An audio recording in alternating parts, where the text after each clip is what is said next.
Hello, everybody. Good morning, good evening, good night, wherever you are in the world. Currently, it's PM for me over here in New York. But today we'll be speaking to the MUX protocol team. I'm joined today by Gene, the co-founder over there, as well as Hal, product manager from MUX. How are we doing, guys? Hi, thanks for having me. Hi, it's Jean, and I'm the co-founder of MUX Protocol, and we actually used to be known as MCDEX, if you're familiar. And we just do the rebranding and launch the new protocol. And so far, everything is going good, and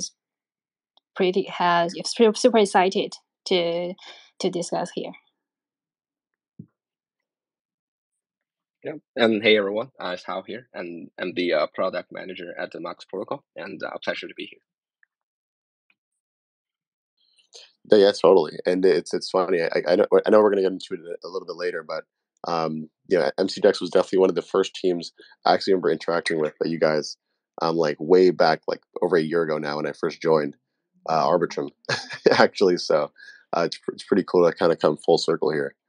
But I think just generally, before diving into the protocol itself, maybe it makes sense to just take a little bit of a step back.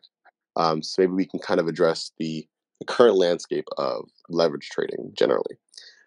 So kind of from your point of view, what problems do you guys think needs to be solved to bridge the gap between derivatives trading currently on centralized exchanges versus the kind of derivatives trading experience that you get on decentralized exchanges?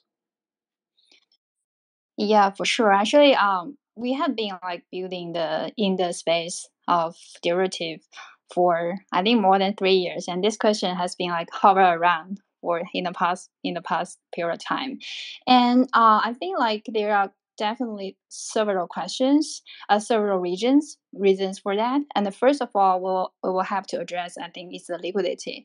Um, as we all know, right now the liquidity overall in the DeFi is still small, and furthermore, and those liquidity are kind of scattered on different protocols and different chains. So I think the fragmented liquidity for sure is one of the key features that is kind of block some users from the centralized menus. And the second thing I think like we have also talked a lot about is the user experiences, and which involve the speed for sure, and also the overall user interface. And also one more thing that I want to emphasize a little bit right here is about the trading cost. That, as we all know, like right now the trading cost like is relatively higher than the central exchanges, and it's not only included the transaction fee itself. It actually, for the derivatives market, the trading cost like involve a lot, which involve the prices, and which involves the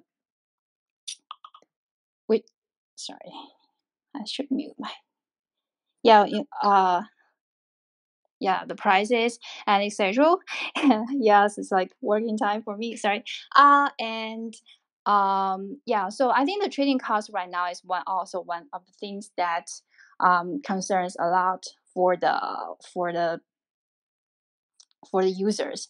Another thing I want to emphasize a little bit right now is that the differences between the pricing mechanism on different and margin parameters on different protocols also like is vast, and they are causing some like concerns and causing some like unexpected like complications for the traders if they want to trade on a certain event trading venue.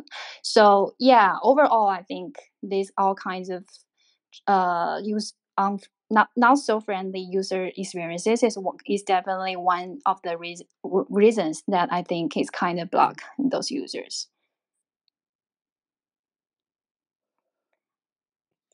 Do we think that like, a little bit of a tangent here, but do we think that like the amount of leverage is like one of the like one of the main things maybe bringing people either to decentralized exchanges or away from decentralized exchanges in terms of trading generally. I feel like most of the leverage positions usually aren't that big, but I think on MUX you guys are like 100x, right? Right. Is Yes. the max? Yes. Yeah. Yeah, I think that's a good one. That's a good one because I think leverage is definitely one of the key concerns from the traders when they are trading when they are choosing a trading venue, and and in our platform we observe that some like we do observe some like traders that they go directly for 100 leverages, and consider some context that right now, like in some central exchanges, like they, because of the regulation, that they already have no longer the higher leverages.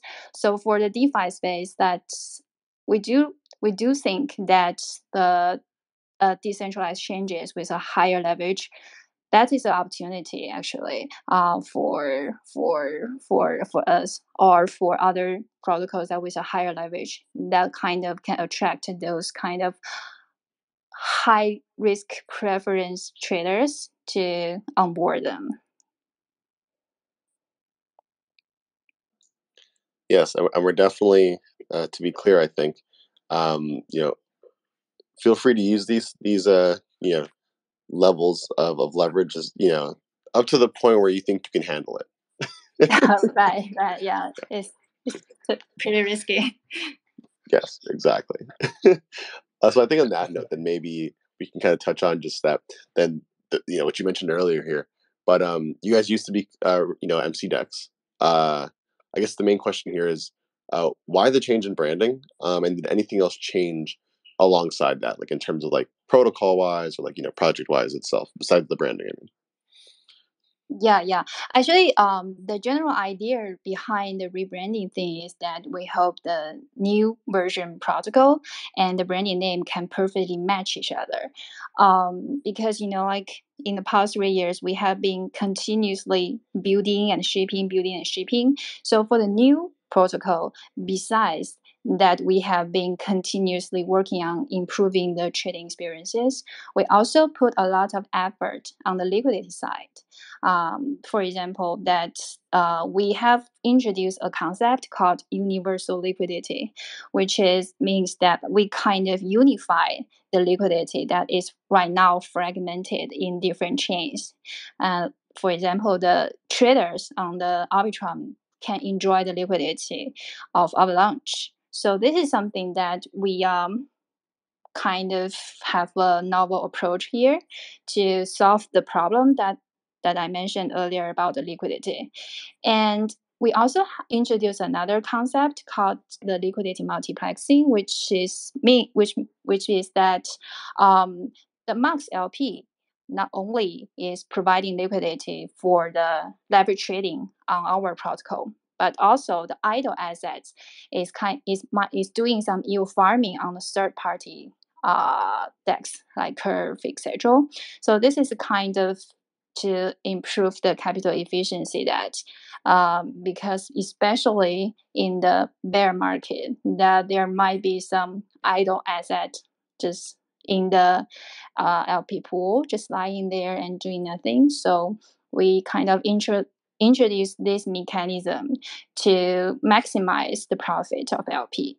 So these two layers are some like novel approach that we have, and so that's where we kind of think that we should have like a name that is kind of match this to novel approach. So then we find the term MUX, MUX, which is short for multiplexing, and that is actually a telecommunication term, and it means that it can combining various signals into one signal and through a shared medium, which is to like share the valuable resources or to improve the efficiency, which is exactly the essence of MUX. So that's kind of we conclude all the ideas and come up with the new name MUX protocol. And as following, besides the name itself, we also introduced the new tokenomics, which I think most members of our community are quite interested in to know more, is that MCB is still the platform token or the protocol main token, we may call it, and we introduced a new token which is MUX. That is a reward token. It cannot be transferable. It only to kind of reward the contributors of the platform right now. And currently, you basically have two ways to get the MUX. One way is to stake your MCB, and the other way is to become a MUX LP. So this is two simple ways to get a reward token of MUX. And besides that, we also introduced the VE model of Curve. I think like most of us are quite familiar with that. We could like stake MCB to get some reward of MUX token, as I mentioned, and also some protocol income. Just kind of align the token holders and align the interests of token holders and the protocol overall long-term goal. Yeah. So yes, that's pretty much of it. That about the change of name and tokenomics.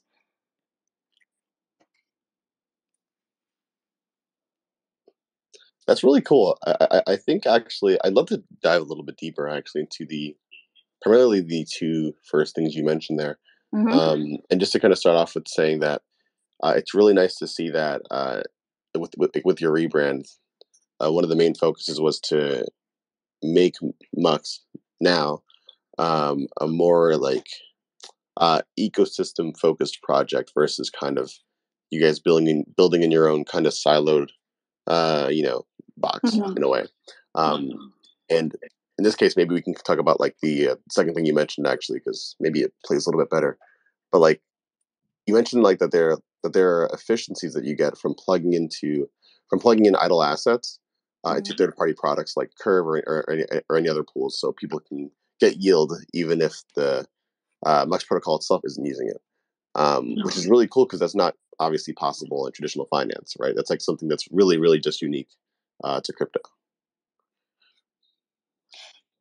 Yeah, actually, we came up that idea is like something we think we observed that is might be one of the key pain point for the all the AMM pool right now. Like if we take a look at currently the AMM pool, like there are some like certain amount of idle assets lying there, especially right now we are in the bear market. So that's kind of the background that we came up some idea to maintain the a certain level of the profit of the LP. So yeah, so that's something we are thinking behind the hood. I think then the other thing I'd love to touch on too, and maybe just kind of like understand how it works, is universal liquidity. Like, how is that possible to kind of leverage, for example, liquidity on a different chain if you're using Arbitrum, for example? This is where our PM jumping help. Okay, hey guys, I'll jump in here. So yeah, so how the universal liquidity is, I'll start with, so first of all, like MUX protocol is like basically based on Arbitrum, most of it, because like most of liquidity is on Arbitrum, and also all the staking activities for MUX LPs and also the token holders are also happening on MUX. But on top of that, like the protocol also kind of added this like this multi-chain vision where it tries to just unify the liquidity depths on different chains. So like the users, like doesn't matter they're from any chains, they can also enjoy like a kind of streamlined user trading experiences and also liquidity depths. So how this works and how this can work is the protocol do have a unique module in the center called the broker module, and it's like a monitor that kind of observes like the liquidity across all the deployed chains. So currently, MUX is deployed on Arbitrum, BSC, Avalanche, and Phantom. And let's assume, like, say, Arbitrum holds like 500 ETH of liquidity, and the other three chains each holds like 50. So in this case, the universal liquidity is treated as 650 ETH.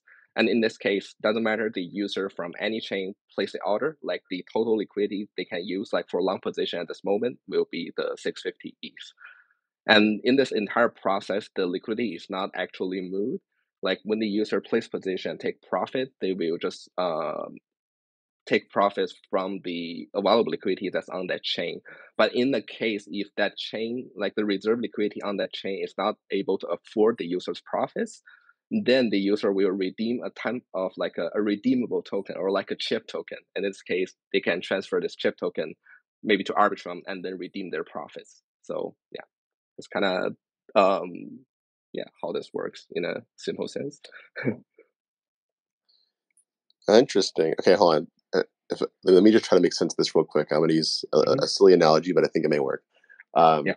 It's almost like, say for example, you're at a casino. You make a big bet, you win very big, but the casino that you're at doesn't have enough money to pay you out. So instead, they give you a voucher for the one next door. Say, hey, you can just go over there and take the rest out over there. Yeah, it's more like a same casino but 4 separate tables. And then if this table is not able to afford you, give you a voucher, you go to the next table. That kind of thing. Yeah. Okay. No, that's very interesting. Actually, that's so cool. Can you like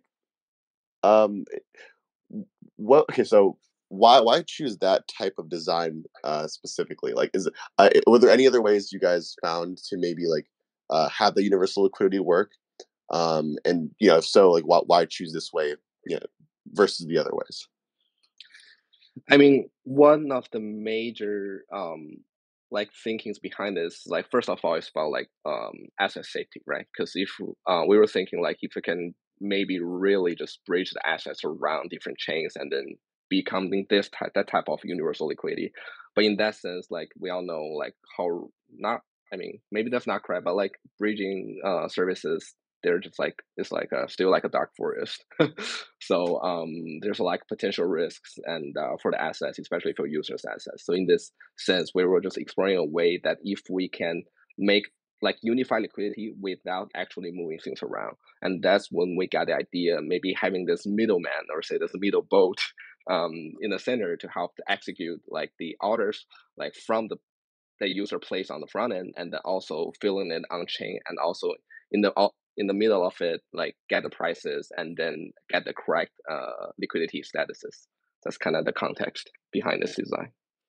Yeah, I will quickly jump in here, and I think that is probably an edge of being a derivatives, because we are not the spot market. That is not a like real asset that you are swapping right now. Actually, for being a derivatives, we're just like deriving prices from an underlying asset. So I think being the feature of derivatives kind of give us this kind of inspiration for doing like this, because we just need to like gain some like moving some of this virtual assets kind of here. It's not like we're just swapping the real assets. We don't need to move the assets around, just like derive some like pricings from there. Interesting. By the way, before I move on, I just want to make sure I properly introduce Jaden, head of BD at MUX. Just making sure that you're on now, Jaden. Hey, thanks everyone. Glad to be here. Awesome. I think then maybe continue on that note there. Like, so these design choices that you guys have gone with, like how novel is that to MUX? Like, is this similar to what other leverage exchanges are doing currently? Decentralized exchanges are doing, or is this like something completely new? You guys have kind of built from the ground up. Yeah, I think one of the things we would really want to highlight in the design, like it's kind of like the mindset behind the design. Not really saying like we are the only ones doing it, but we are really trying to push this is like being trader oriented, to really kind of understand traders' needs, especially on-chain traders' needs, and then like building just tailored interface features, and then like adjusting the metrics just to kind of match with that need. That's kind of the like the mindset behind it. And then in terms of like the design, first of all, like the universal liquidity, we just discussed about. And then, yeah, that's kind of on the overall trading experiences based on the liquidity depth perspective. And then the other thing is also we do offer zero price impact trading for whatever sizes that the pool can handle, and also with up to 100x leverage. So in this case, definitely everyone in the Arbitrum ecosystem, outside ecosystem, knows JMX. So the MUX LP pool setup is kind of similar to JLP pool, where it's a like a multi-asset pool holds a portfolio, and when traders place orders, it will just be executed with zero price impact. But just on top of that, there's also the multi-chain, like the universal aspect of it, and also with up to 100x leverage. So really trying to suit like different traders' needs. Like for long-term traders, like use like maybe they prefer to use low leverages, and for day traders or someone just really good with like just capturing even the tiniest like fluctuation in the prices, like 100x also can be the way to go. Yeah, so it's really kind of just trying to build a product that can just make trader just having the most optimized on-chain trading experiences. Yeah, and also there, like Jane mentioned about like the liquidity multiplexing, that's also for just figuring out a way for the protocol to earn profit, and that even when like trading volume is low. So like the liquidity multiplexing is also related to the broker module setup, which is also kind of unique in the MUX protocol. And on top of that, if we talk about like governance and like say the protocol growth, like MUX also introduced the protocol owned liquidity mechanism, where 50% of the protocol income will always go back to the liquidity pool to make it deeper, so we can support higher and higher trading volume in the future. So and like by yesterday, we just hit the $1 million so protocol income milestone. So in that case, 500K of it actually went back to the MUX LP pool, which was pretty exciting. And also the other half is real yield and goes to all the MUX LP stakers and protocol token stakers as real yield. So yeah, that's also kind of one interesting design on MUX. So yeah, the trading part, the liquidity setup, the the income earning rules that we offer, and also the profit sharing and the growth of the protocol itself. That's where we kind of locate ourselves and how we kind of differentiate from other protocols on the market.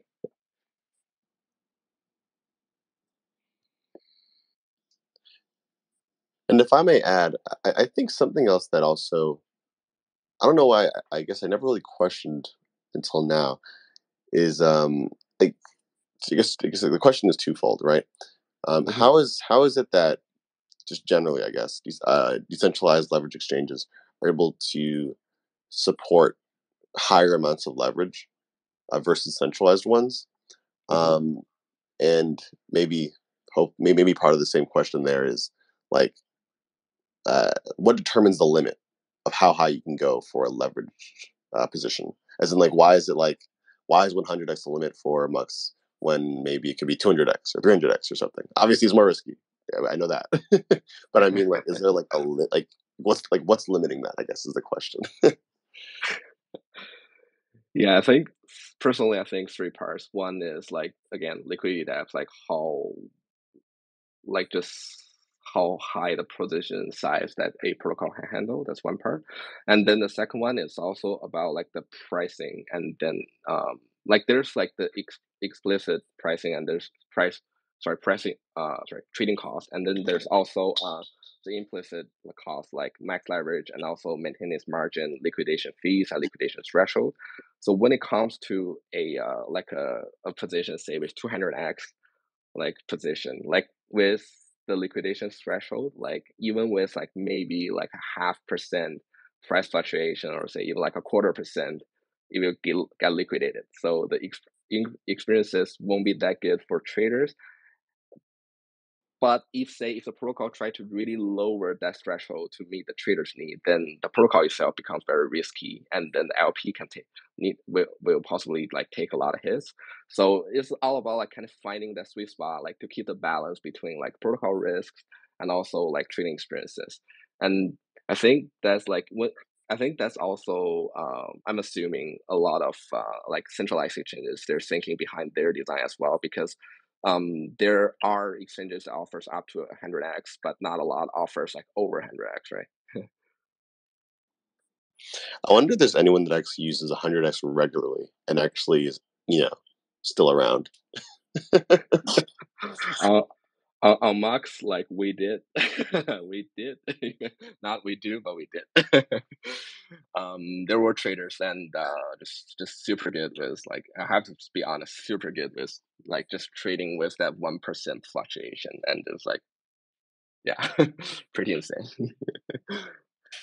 Yeah, I think sorry, just quickly to hop in here. I think like the fundamental like difference between the centralization and decentralization is the way that we provide why the price like for the order book model and for the AMM model like because we can now do an order book model on chain. So for the AMM model that like doing higher leverage like involves the like as Hal mentioned that the higher leverage involves the way to find the balance between the LP and the traders, which is pretty much one of the key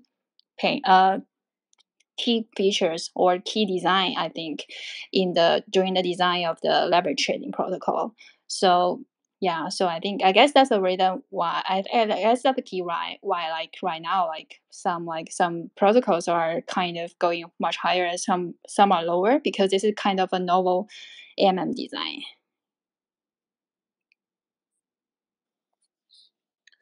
No, yeah, it's really cool. Kind of just hearing about the way you guys have kind of redesigned this since when you first began. I think then, so you guys have done the rebrand. You've implemented all these kind of new, kind of novel changes here. What can we kind of expect from in the near future? I know it probably sounds annoying asking you for more, even though you've just done all this stuff. But what's on the roadmap for MUX? So yeah, currently what we're doing is we are just continuing to just monitor current product experiences and user feedback and just make improvements accordingly, like adjusting metrics or adding certain like small tweaks to the product and adding like new like features like allowing users to see their like period like trading stats or download their stats as record. That's one thing. And the other thing is also just to pairing with our kind of marketing campaigns, like launching new features. Like we recently added our referral programs, and also there's the new leaderboard feature. And then on top, like just behind all of this, we're actually working on the MUX version 1.5. We're calling this. So it is we're trying to resolve some of the known maybe not issues, but some of the shortcomings that we have with the product. So with the version 1.5, we're going to improve the liquidity depth like significantly and being able to support like larger position sizes and volume, and also just to further unify user experiences because we're already on this like unifying like liquidity depth path. We're going to trying to just unify like experiences like further with like even like pricing mechanism and other things. So, and this is expected to happen in around a month. We are looking to deliver the version 1.5 at the end of November, which is yeah. Exciting. Yeah, one context here is that right now, actually, for MUX protocol, one of the issue that we are pretty eager to solve is a liquidity issue. So for the next like version, we are pretty confident that we can solve the liquidity issue. So yeah, so because right now, like based on in the past 2 months, we have received pretty good feedback from the traders that the trading experiences for MUX Protocol is not bad. So that is something that we see as one of the I would say one of the key milestones that in the future that can help boost the trading volume in MUX regarding not only regarding trading volume but also the profit, etc. Yeah, pretty excited. Yeah, and just adding on one point, I think, especially in a bear market, it's really important to see whether DeFi protocols can actually survive through the winter. And with what we have built so far, unifying all the liquidity across all the chains, especially in a time where liquidity is actually scarce, and also having this protocol own liquidity, where we try to make the protocol as much as possible like self-sufficient. I think these are things that we try to ensure that the protocol can survive a winter, because all protocols can survive a bull market, but not every protocol can survive a bear market. So I think it's also quite exciting for us to see whether all these things that we have in place and have prepared for the bear market will it pay off in the future.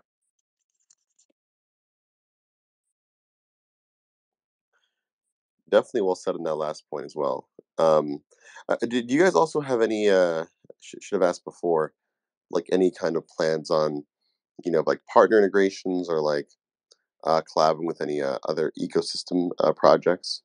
And if this is alpha, then you don't need to tell which project you're going to do it with. Yeah, we do. So currently we are going to integrate with another bridging services. So just a like a smaller one, but then there's going to be bigger ones after like version 1.5 goes live, and then we'll see some big announcement there. Stay tuned. Yeah. There are several directions that we are exploring right now. Like besides the bridges protocol, we are also like actively working on the composability part. For example, the MLP integration or the options that or other interesting financial products that can build on top of MUX. We are super welcome to talk about that. So if anyone or any protocol that is is interested, welcome to DM. Yeah.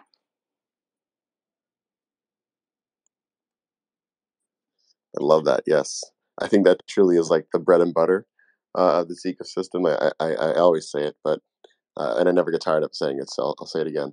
Um, I think it, because like obviously Mux is I'm sure like a great platform for users to just use like directly, leverage trading, and also getting a hold of that MLP asset as well.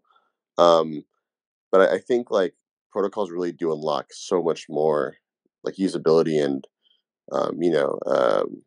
usage utility really when they kind of enter that infrastructure level, when there are other protocols building on top, right? Like we're pretty much just kind of using that classic DeFi Legos kind of a concept that we've known in crypto for so long now. Yeah, yes, for sure. And I believe that composability is also back to the original topic. I think like composability is one, it should be the one that we can like kind of rival the centralized exchanges that kind of enable like much more financial products that can like can out of box. Totally agreed there. Yeah. I think with that being said, we do have a couple minutes here, I think, for community questions. If anyone has any questions they want to ask the Mux team, feel free to go ahead and raise your hand, or I guess request to speak technically, and I'll be happy to bring y'all up.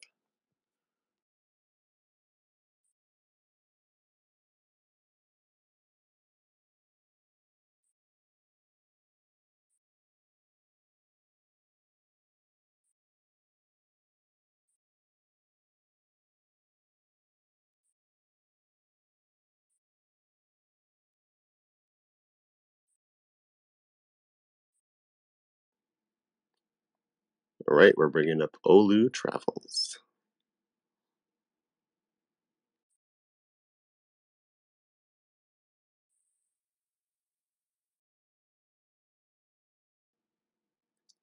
Olu, you have the stage. I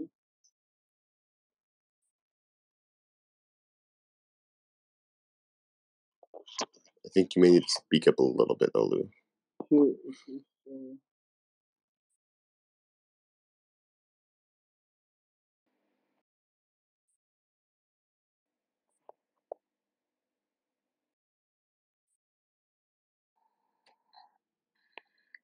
You there, Olu? Yeah, can you hear me? Oh, yep, you're good. Good evening, everyone. It's actually morning here. It's 4 a.m. already. I think about 21 minutes to 4 a.m. in Nigeria, yeah. So I had to be up to listen to the space this midnight. I just have a question. I want to ask about the Arbitrum guild that has been running on for months now. The old speculations about an airdrop coming on to participants. So I just want to know how visible, although we're told that there is no promises, but it's always been there have always been speculations for months now. So I just want to know if we should put our hopes high or it's just mere speculations and nothing more. Yes, I can answer that question really quick.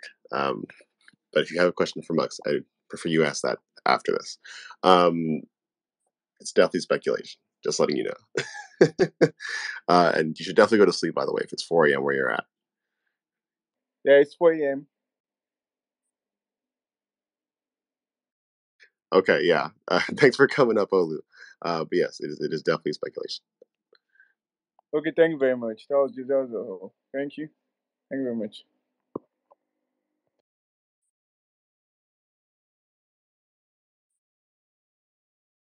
All right. If anyone else has any questions for Mux, please feel free to raise your hand again. And if not, we'll close out shortly. Also, if it's 4 a.m. wherever you're at, if you guys are listening, I mean, you know, it's pretty early or late. I don't even know.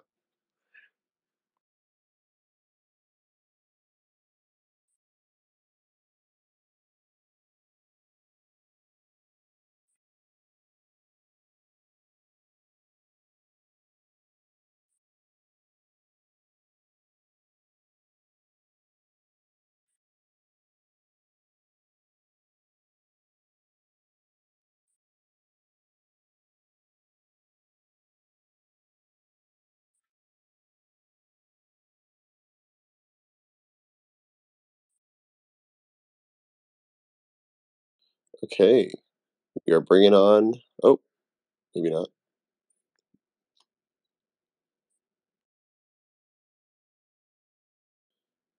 Just added someone and they left. If you meant to come up BTC, let me know. I can just add you back on.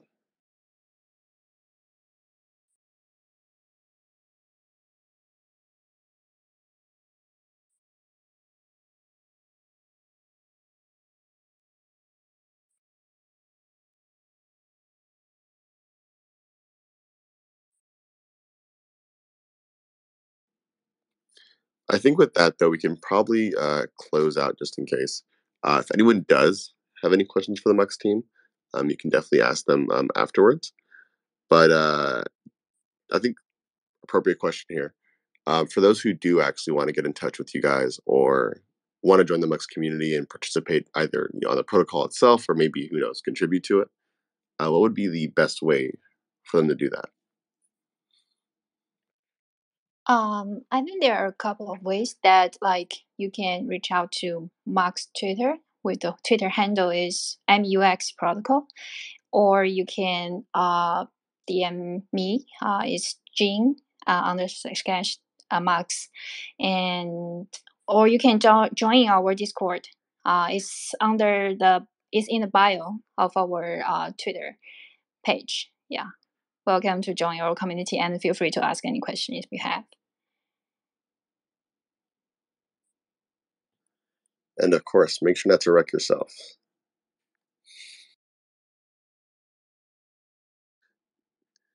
That being said, thank you guys for joining today.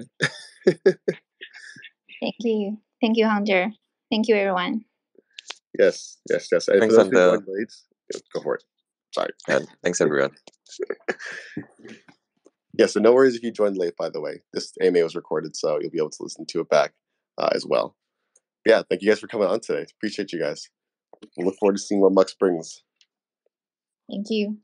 Bye. Thanks. Take care. GN.